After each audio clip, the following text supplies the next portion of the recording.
सल्तनत उस्मानिया की इनफरादियत। 650 साल तक दुनिया पर हुकूमत करने वाली सल्तनत उस्मानिया आलमी इस्लाम की अजीम और तवील तरीन सल्तनत थी। ये ताकतवर सल्तनत 3 बर्र-ए-आज़मों एशिया, यूरोप और अफ्रीका पर फैली हुई थी।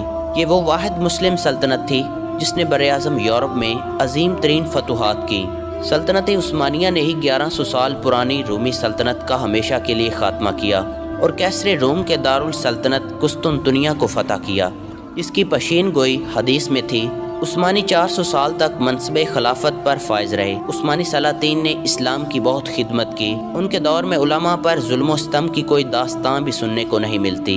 जब यह सल्तनत कमज़ोर होने लगी तो रूस, ऑस्ट्रिया, बरतानिया, इटली और मुतअद्दिद यूरोपीय ममालिक ने मुत्तहिद होकर हमले शुरू कर दिए और अंदरूनी बगावतों ने इसे मज़ीद कमज़ोर कर दिया। बिल आखिर 1924 में यह टुकड़े टुकड़े हो गई।